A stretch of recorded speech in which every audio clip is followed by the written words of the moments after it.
Alright, hello everybody, this is Blazing Started and welcome back once again to Mario Kart Wii CTGP Radar Grand Prix. Once again, we are back. It has been a fine while and I do apologize. It has been too long, but I had some issues, mainly with time. But when the time did come to finally record episodes like these, I realized, oh wait, I don't really have an editing software anymore. So we're back on track, we have an editing software now, and I'm ready to record these episodes again. What you're also going to find is, and this is going to be announced this video, is I'm going to be recording some Final Fantasy XIV dungeons. It's a very, very odd side note, considering we're playing a Wii game right now, and all Wii games Mario Kart, they don't even relate, but I do think that it might be worth the watch. So the episode might be recorded today in regards to Final Fantasy, because there is something that I need to consider before I do record these, but it's nothing too out of the ordinary. Anyways, without any further ado, let's get into the episode today. We're starting with the combination. The combination, as you guys can see on screen right here, is the Mii outfit A, rocking the Dolphin Dasher. Now this is a combination that I don't think is all too bad. I think it's very solid. The Dolphin Dasher isn't too bad. Using the Mii isn't too bad. No character is inherently bad in Mario Kart. It's more or less what vehicle you use. And at the end of the day, Dolphin Dasher isn't actually too bad of a vehicle to be using. So today's Grand Prix is the Golden Mushroom Cup, which consists of Color Wonderland, Comet Starway, Concord Town, and Crystal Dungeon. So I have a feeling that there is a Pokemon reference in here somewhere. But I'm actually quite excited to see what everything's about, see what these tracks are like, and get into it. So if you guys do not know how this series works and you're new to the series, I will go through every single track in the Grand Prix and rate them on 3 different categories based on the theming. First off, if it has cool theming, is it consistent theming, can you actually get what it's about, or does the name of the track actually match what you see in the track? Functionality, how good is this for multiple vehicles, like outside and inside drifting vehicles, karts, bikes? Does it offer up any options that would give some balance to both vehicle types? And is it functional as a whole? Is it fun to play? And the last category is replayability. Would I play this more online? Would the options of multiple vehicles allow me to play this more? Is it a fun track? Would I enjoy it if it was voted in an online game, or if it was randomly selected when I was playing offline, for example? So those 3 are going to be rated out of 10 to give a average out of 10 at the end of the video, in which I will update the list, of course, based on, of course, whether I think the track is well, based on what the top 5 tracks are, my top 5 least favorite tracks, and the top 5 Grand Prix overall so far. So, without any further ado, let's get right into it.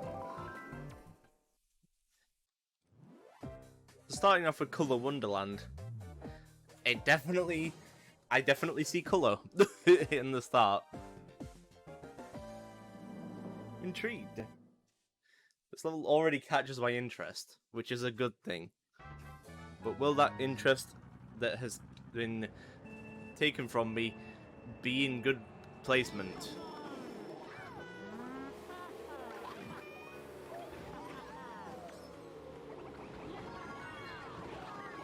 Okay. That dip at the beginning was a bit scary, but it's actually a part of the track that does keep you on the track. So you don't actually free fall. These roads seem wide, which is a good thing.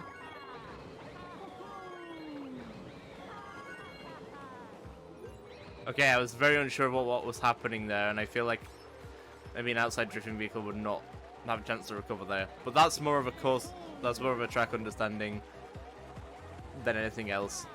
I can't knock tracks for never playing them before and not understanding the layout, because, hey, that's going to happen no matter what Mario Kart game you're playing. Okay, that was super complex and confusing. There's a visible...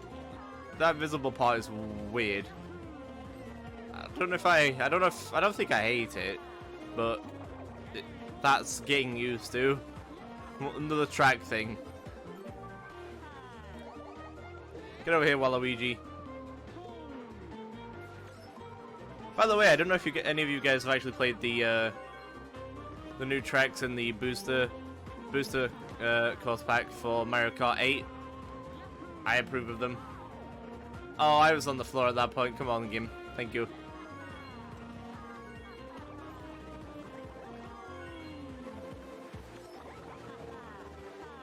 Like, I actually do like the tracks.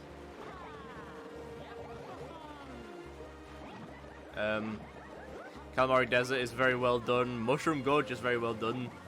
Waluigi Pinball. How can I knock Waluigi Pinball? Okay, that is a very tight turn. I've come to that conclusion. It's only one turn in the whole thing, but it's almost like Candy Coaster levels.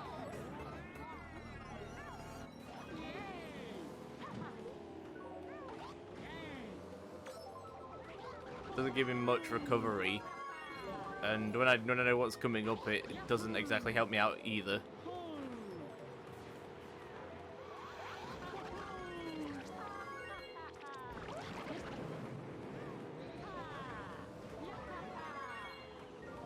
That's a neat little shortcut. I gotta give it that. Oh, come on, weight difference. Damn it. Even when I'm doing the best I can, the game doesn't want me to have it either.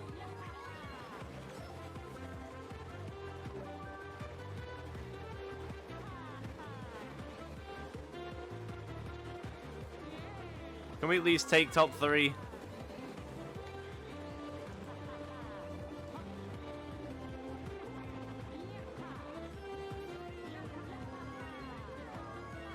I mean, there's still a chance.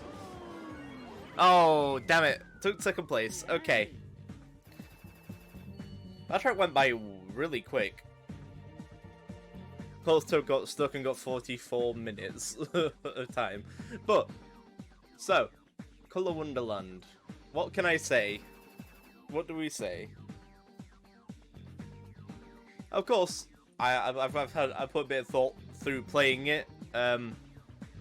So starting off with theming, the first of the categories I judge these on. Theming for Color Wonderland actually makes sense.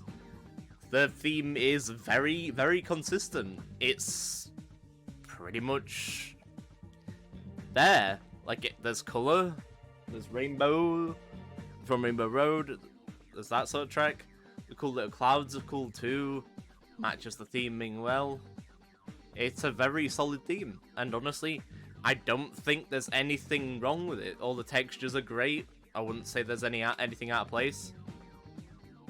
So, out of 10, the theming is gonna get a perfect 10.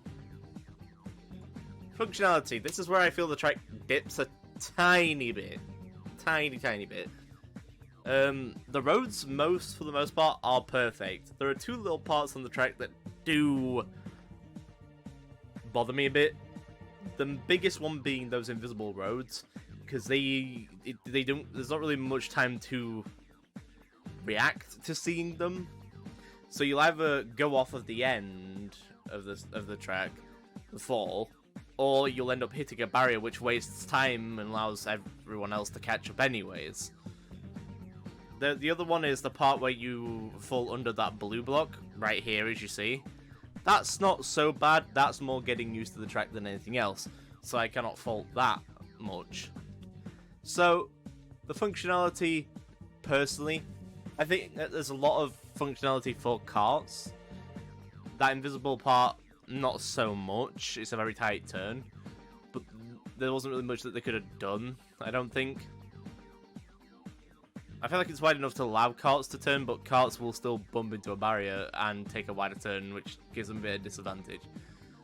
So the functionality is going to get a 8. It's going to get an 8.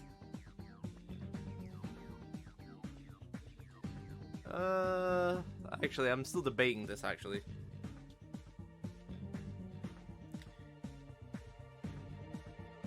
Yeah, I'll give it an 8. It's not as bad as, like, Candy Coast's example, which is a bit wild. Most of it does function well, and they do keep carts in mind. So I cannot fault that.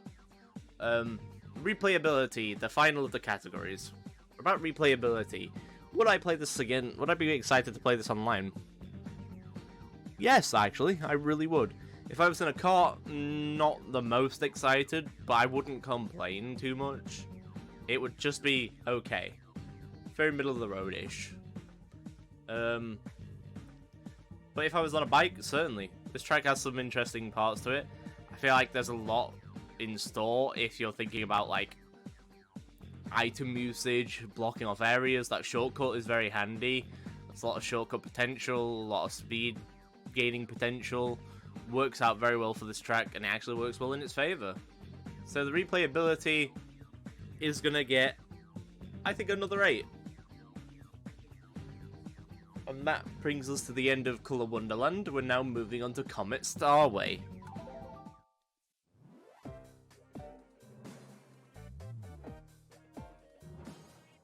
So this track also looks very busy right off the bat. Hopefully nothing too bad, but it doesn't look terrible.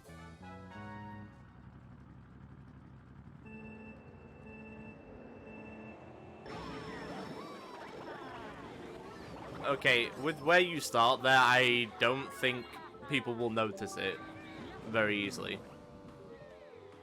I feel like there's good opportunities for people to fall off.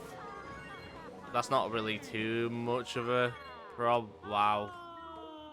Okay. Make me blindly go into that. Also, the roads are thin in some places and wider in others. I get what it's supposed to be. Like, the stars are actually really cool. The star-shaped track. It looks really cool, actually. I thought there was many different ways I could have gone there, but no, there's only one. That's okay.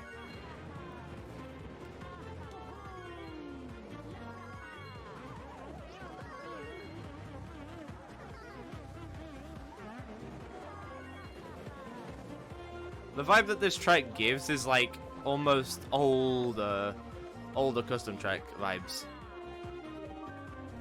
Let's try the right path this time. Okay, that's a bit whack. That's a bit weird. Oh, come on, don't hit me like that right off the bat.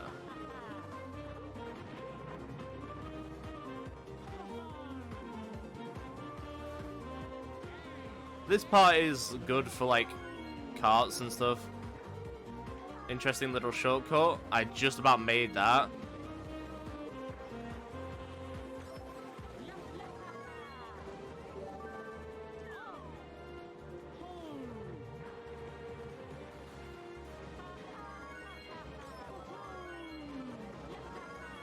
Okay.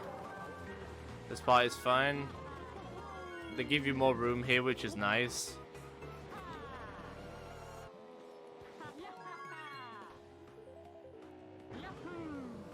It's very atmospheric, almost. I don't even know what the physics decided to do there for a second. Oh, drift broke.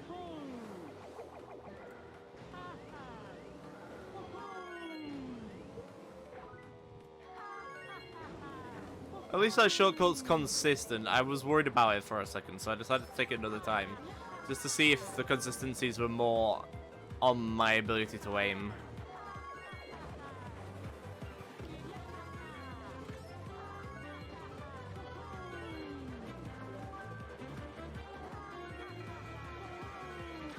I'm really getting blued on the line. No! No, let me have it. Thank you. Not a very long track either, in all fairness. Okay, that went by a lot quicker than I thought. So, Comet Starway. Let's give it the ratings that I personally think. Theming. The theming's there. It is really there. You could definitely tell it's a sort of like in space sort of stars and comets sort of thing. You get the comets, you get the stars, but there's almost an inconsistency. The textures feel weird in places, and then they feel right in some places and out of place in others at the same time. You definitely get what the track's about, and it definitely does match its name, so at least it has that going for it. And this part of the end that you can see right on the screen right now, why didn't they use the same texture for it? It's beyond me. Theming is a bit all over the place, but at least you can get what the track's about. So the theming is gonna get an above average 6. Functionality. Now, once again, the functionality is a bit weird here. There are some roads that are super wide that work well for both carts and bikes and outside drifting bikes, for example. And some turns are just almost merely impossible. That also comes down to what I'm feeling about this track. It seems like a very old track. But one of those tracks that is very old, but was also very good for the time it was made. That can be something that you may or may not want to rectify. I don't know. I should have kept up with that information. There are places where you just blindly jump, and sometimes you will fall off, and that beginning part doesn't really function as well as it turns out to be. So, it functions... It's not the worst functioning track, but it needs improvement. So its functionality, I'm gonna give it a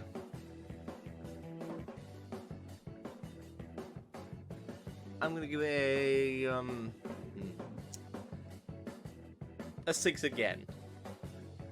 Replayability. How do I feel about replaying this track? Online, I wouldn't mind so much. On a bike, I'd be fine. Inside drifting bike. Outside drifting bike or a kart would mostly be a no-go on this track. It'd do fine, but it'd be very difficult, and I'd have to really work it out. But I feel like online races would make a track like this interesting, especially where there's a lot of meta picks and a lot of bikes, and the inside drifting bikes. So I really do think online this could be an interesting track.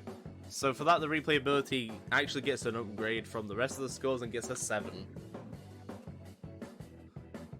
And with that, we are finished with Comet Starway, and we move on to Concord Town.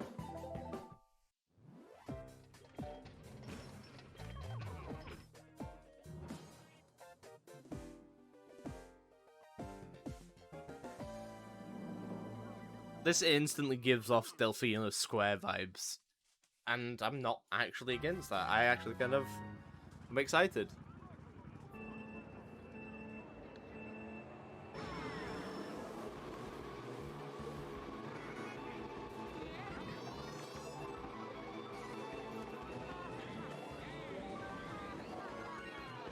Okay, that's nice. Nice to use the little bridge.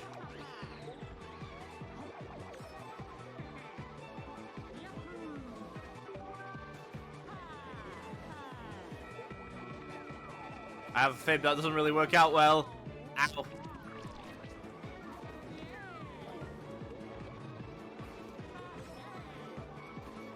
These turns and paths are quite forgiving, actually.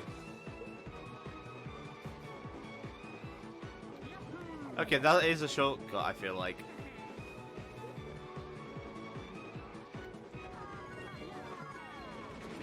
Those bridges are a little bit on the interesting side. Not bad. That was my fault. They definitely are made interesting by Mario Kart physics.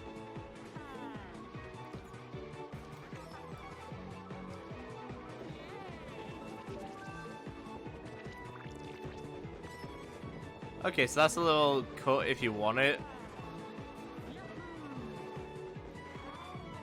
Oh god. Okay.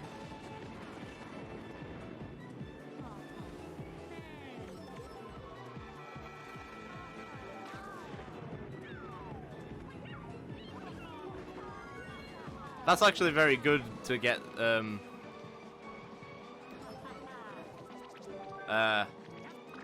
shocked there, actually. Very good to get shocked there.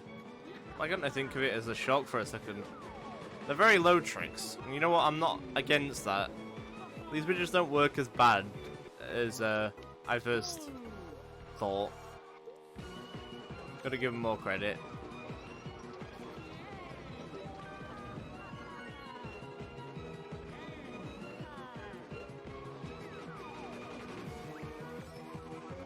Yeah, this track is definitely performing very well.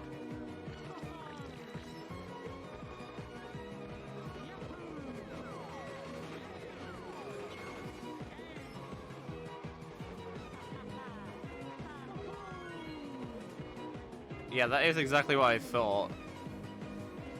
Love Dasher actually probably would have been not too bad of a choice there, considering it has a kind of half decent off-road stat too.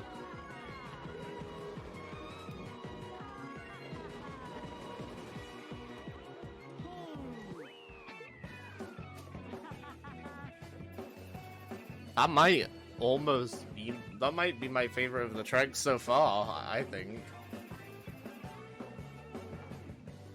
That was very solid. That was very, very solid. Concord Town, well, you definitely got the idea that it was a town. It was very Delfino Square-like, and I do like that inspiration.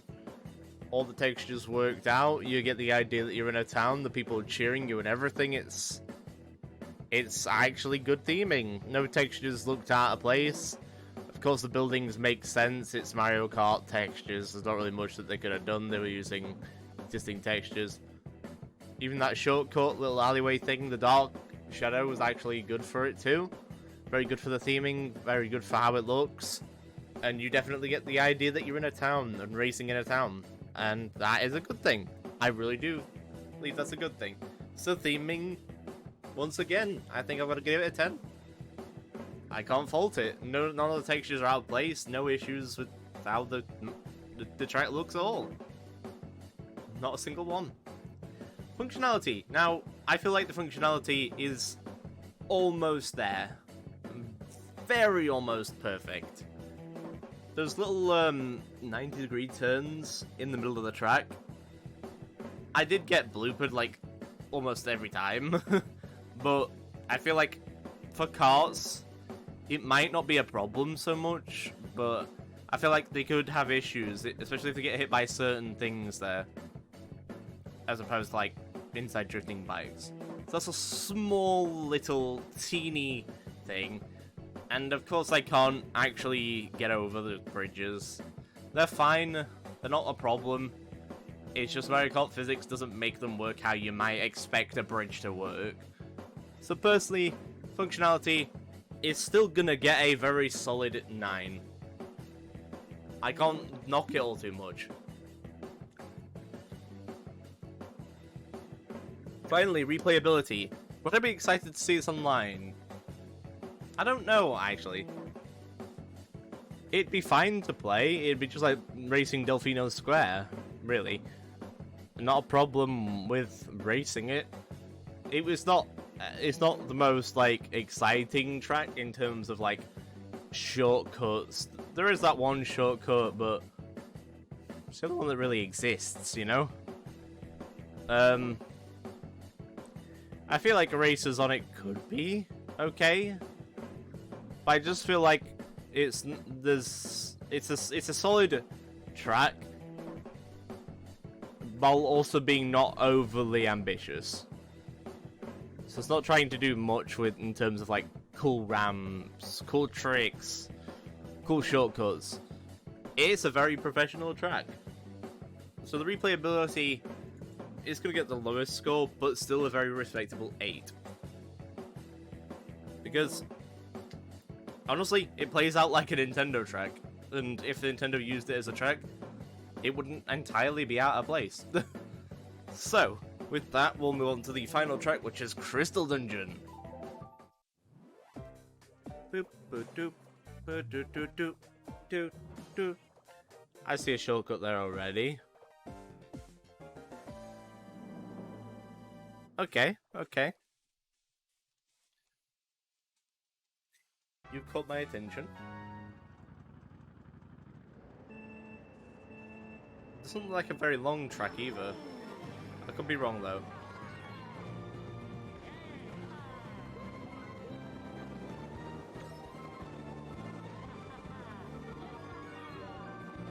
Okay, here's the Crystal Dungeon section. You know, it's much bigger than it looked like in the camera view. Oh, avoid the Goomba. Whoa, I almost hit myself with that banana. How did I not get hit by that, actually?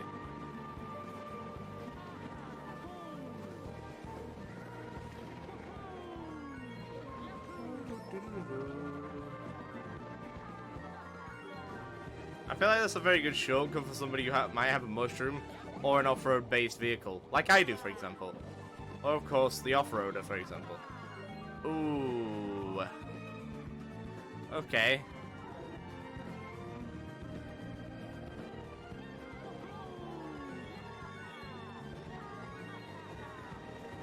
Okay, it's not the worst, like, bouncing mushroom platform example. It's not like a very notorious track, for example, Mushroom Peaks, which is still notorious. Thank you for getting all those pokies out of the way. Avoid Mr. Goomba over here.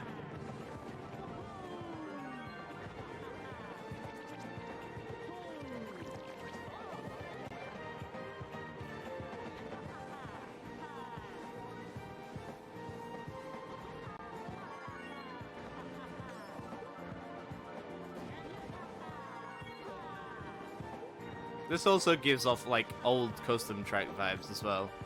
But in a better way. In a better way.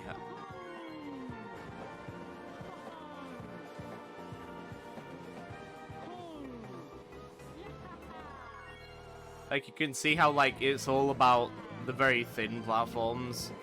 I get how modeling works for these tracks, and it's not the easiest thing in the world. I understand that. And I can respect people who make custom tracks for that reason. There's no, like, how do I put this? No wall down to the ocean, so it's just like a floating platform. But you definitely get the idea.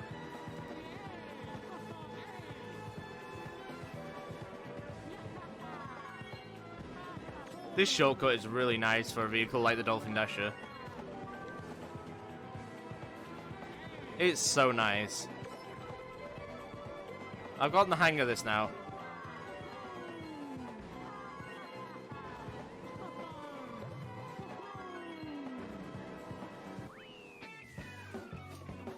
You know what? Quite decent, quite decent.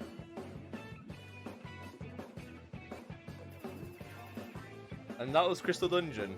As per usual episode, we're gonna go back to the menu, and then you guys will see what I think about Crystal Dungeon, which is the final track on the Grand Prix. So we're back in the menu right now to give the ratings for Crystal Dungeon. The theming out of 10. Okay, the theming is one of those. It's one of those tracks that I can give the benefit of the doubt. It does come off as a older custom track. But that's not a bad thing. Not all old custom tracks are bad custom tracks. As much as, like, yes, a lot of the roads just sort of float there without, like, meaning. The textures are not out of place. The crystals look really nice, positioned very well, made a very good obstacle, actually. And this will go well for the functionality in a second. The theming, it worked out. You can kind of get the idea that it's a Crystal Dungeon, but most of it's outside of the Crystal Dungeon, so maybe that Crystal Dungeon theming could have been more consistent. But it definitely does what it says it does. So the theming is going to get an 8. Functionality. I think this track plays out really well. I don't really have much issue. Those bouncing pads were a bit weird to get used to, but it's like playing on Mushroom Gorge, for example. It's not much different. They're more like Mushroom Gorge sort of bounce pads, and not so much Mushroom Peaks sort of bounce pads. So it functions better, it's just a case of getting used to it, so I can't hold it against the track, in all honesty. That shortcut was very nice. I didn't even need to use a mushroom. Of course, other vehicles would need to use a mushroom if they didn't have a good off-road stat. But of course, it allows those off-road vehicles to get a bit of an advantage while they don't have so much speed. They could take a nice shortcut. Or if you want to risk it and get enough speed up to that point, you can use the speed to get a nice shortcut as well. It's not shut off to any vehicle that's not off-road. So it's a very, very solid shortcut. I think it works out for most vehicles. I don't feel like carts would have much of an issue even. So the functionality is also going to get an 8, I think. Replayability, would I be excited to play this online? You know what? I would. I genuinely would be excited to play this one online. I think it would make for an interesting race, especially on the bounce pads. There's a lot in the dungeon. There's a lot in the dungeon part of it. There's some boost panels that I didn't even go on for the track. I should have done so, but I didn't. I feel like those can make an interesting part. The shortcut makes it more interesting, and I think the replayability is very solid because of that. I don't think there's much that takes away from the experience other than maybe being in a car or a bike. But even then, the shortcuts and optional paths are not really cut off to you. They aren't really made much harder either. So the replayability, I think this track is going to get 8s across the board. So with that, guys, that is all of the tracks rated. After I go and work on the rankings, I'm going to put them up on the screen. First off, starting with the top 5 Grand Prix. This might have updated and might have been switched around, might have changed for the better or worse. We're going to see. But you can see them right here. It's getting interesting, isn't it now? Next up is the top 5 tracks, which you can see before you right now. I know. Interesting, right? Quite exciting. And without any further ado, you guys can now see the top 5 least favourite tracks. Tracks, of course, as always, like every single episode, I have to say, and I can't stress enough, these tracks are not bad. I just feel like they need a bit more work and a little bit of a touch-up. They might be because they're old and don't really work under the system anymore, or they just might need a bit of a touch-up or a bit of identity that's missing. And of course, no track is bad. There's just tracks that need a bit of work. So, with that, guys, that is this episode completed. I hope you all enjoyed this, and I'm excited to see it all back and returning once again with Mario Kart Wii, CTGP Rate That Grand Prix, as per usual. And with that, I hope you all have a lovely old day. Stay awesome, stay safe, stay yourselves, have a lovely day, and I'll see you all in the next video, guys.